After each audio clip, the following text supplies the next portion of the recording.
This is going to be massively important for anyone to understand about why personal credit is your resume, why it is so important. And really, hopefully, I break it down. I'm not going to break down everything in depth because that would take me days to do so.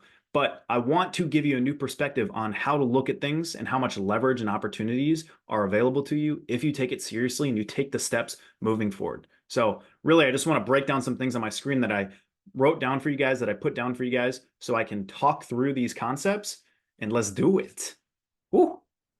So to get it going, seriously, you do not know what you don't know. So most of us, right, we think we know things about finance. We think we know these things about credit cards. But what I'm going to break down, hopefully there's something new that pops up in your mind where you go, it lights the light bulb. And that's the whole point of today, is to provide you that type of perspective, to provide you that type of information so you can start taking those action steps. So seriously, we don't know enough. I'm still always learning. You should still actively be educating yourself as well. But like I said, you don't know what you don't know. When it comes to personal credit, this is why I say personal credit is your resume. You have so much leverage. You get way better rates than most people on mortgages, on cars, on business loans, on personal loans, SBA loans, insurance rates, housing applications. You need your credit for everything.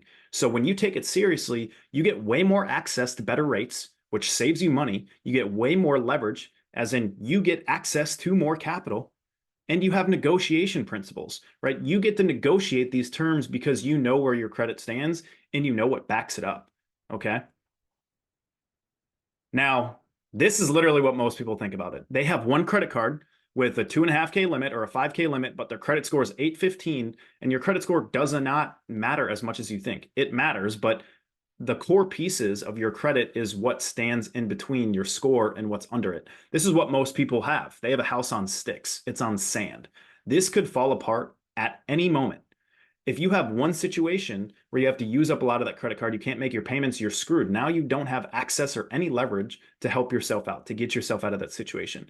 Most people, when it comes to credit cards, when it comes to finance, when it comes to financial literacy, you have built a house on sticks. And we need to focus on building a strong foundation, right? We need to build a fortress. We need to build a fortress that is impenetrable, that can get us out of situations, that sets us up for the long term, right? Because a lot of us think short term. You need to think long term. What can put me in a position later? What can give me leverage later?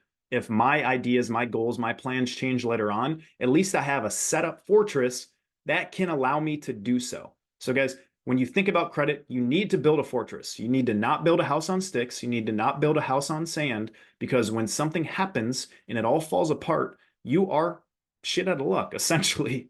So let's build the fortress. I'm going to talk about why that's so important, why leverage is so important, why personal credit is so important.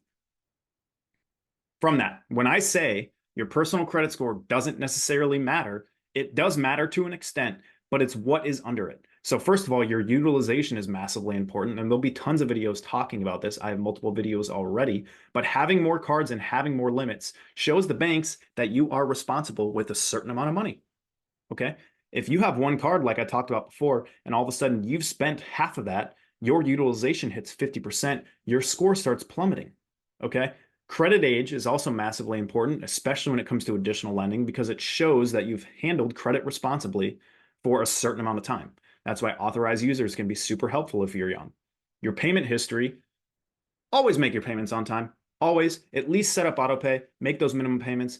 It is extremely challenging to get missed payments off, but always take that seriously. And then, of course, what is under the roof? What is the foundation? It's your installments. Do you have a mix of different credit? Do you have a mix of different lending options that you have actively and responsibly paid and you have on your report? So these are massive pieces. This is all kind of what goes in your credit report. I'm not going to break it down completely, but these are things that actually matter, that build a fortress foundation that you can build on top of and keep growing with. Situation.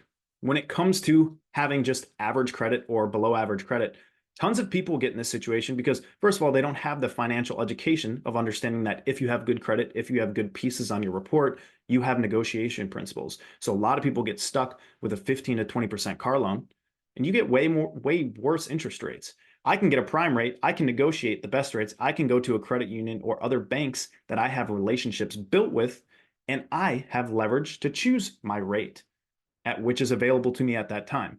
You can also get your insurance rates tacked up and increased on you. Oh, crap, that's unfair. But unfortunately, that's what happens when you don't take your credit seriously. You don't build these things up. Bad things happen to those people because of the situations at B. They know they can do it. Now, I have leverage if I have better credit and built it up.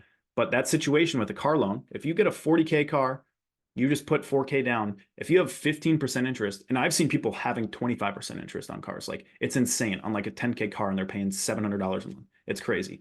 But same situation, you're paying almost 13K to 15K more in interest if you have 15% down compared to me, someone who could get a 5-6% car loan. I'm barely paying any interest over that time period of 4K. You're paying 13 to 15K, $1,000 a month. That's an extra $1,200 to $1,500 a year compared to me at $700 to $800 a month. So this is just one situation because most people, especially in America, have cars. So it's important to understand how much it affects you each month. That's an additional, that's groceries for the month for some people right there, just in your car. And this changes with insurance rates, with mortgage rates. Having access and leverage to better rates and understanding this is massively important. Now, like I said, personal credit as well, whether you want to start a business now, or maybe you do in the future, you might not want to now, but 3 years from now, you might decide, oh, I want to start my own business, but you haven't built up your personal credit. So you're not going to have access to the ability to get business credit, to get business financing that will help you build your business. So I can guarantee you, you're not going to get 70, 100, 150K in business credit or just business financing if your personal credit doesn't stack up, if you haven't built a foundation of the core pieces we talked about before. And if you jump into it that way, all of a sudden you've just wasted 4 inquiries. You've just wasted 4 cards that instead you maybe got 5K on each of those cards. Instead, you could have gotten 25 to 40K on those cards. You have access to so much more capital. And when it comes to business, right, the biggest reason businesses failed is because they have lack of access to capital, lack of access to financing. Think of it this way. If you start a construction business, or let's say you're fixing and flipping homes and you are making, 30, 40K profit on a home, what if you want to start developing projects? You want to start building fourplexes or larger apartment complexes. If you don't take your personal credit serious, you're not going to get access to $1 million line of credit, to $1 million loan financing with good financing terms that make you money instead of lose you money.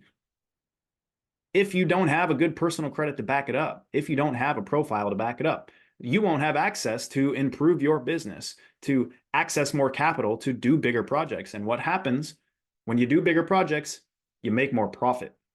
That's why people want to grow their business. So don't be the individual, the entrepreneur, the business owner who doesn't have access to capital because you didn't take something like your personal credit serious. And this is why this is so important because, right, we live in a capitalistic society in America and we have access to these things. We get access in America to so many more opportunities that other countries don't get. So this is massively important. And first of all, guys, the banks, they take your money and they invest it. So why aren't you utilizing their money to do the same for yourself, whether that's education or investments?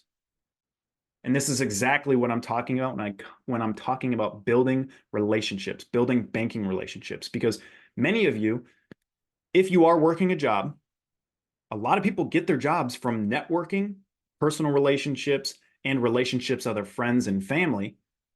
The best jobs come from those scenarios. The money that you make the most come from those scenarios typically. This is the same exact way you need to look at credit, the way you need to look at banking relationships. Credit is the exact same way. You build those relationships by opening up cards, you get higher limits, and you show the banks that you can control and responsibly have those limits. Of course, make your on-time payments, and then you can deploy that leverage when you are able to. If you just have a relationship with one bank, you're missing out on hundreds of other banks that you can utilize, hundreds of other relationships where you can get better rates with, right? So same scenario, credit is exactly like the real world.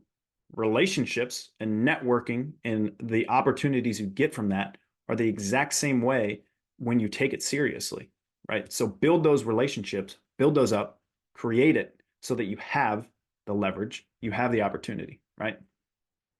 Now, this type of knowledge is power to you. You get the upper hand when you take it seriously, when you set things up the right way. You're prepared You execute on the information. You understand the game. It's better to be prepared than not prepared. This is exactly why this matters, right? You need to adopt a new financial mindset, especially about your personal credit, right? It's better to be prepared than to not be prepared, because if you're not prepared and something bad happens, like I said, you're out of luck. You don't even have the options available to you. That's why the relationships are important. That's why taking it seriously is important, because now, even though you don't need it, you've built it up. And now you can execute on 10 different options, 10 different opportunities. You can go to 10 different places to be able to use what they have available to you, right? So, like I said, the banks use their money to invest and make money on it. So when you get 1% back or 4% back, the bank is not holding that money in the bank.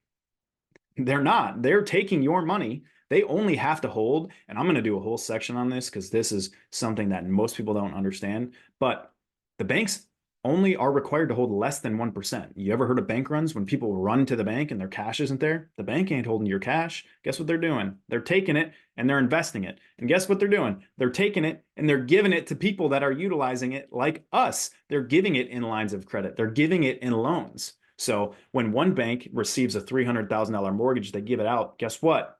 The person who got that money for their house is now putting it into another bank, and the bank is lending it out 10 times at that amount. You know, they're lending out $3 million because they can. That's what they do. Okay. So you need to use the banks to be in a position of leverage. If it's going to take you so much longer to save $100,000 than to take your personal credit seriously for 6 months, 10 months, 24 months, a few years, and to go into the bank and get 100 to 200K. You're going to spend 10, 15 years trying to save up 100 grand in cash when you can use the bank just the way they use you to invest in educating yourself, getting the right information, putting your money in the right investments to then make more money, right? So use them as leverage. This is leverage. And I keep saying it. I'm sure you guys, there should be a ticket counter on the bottom how many times I've said leverage. That would be awesome, but it's seriously true and it's seriously important.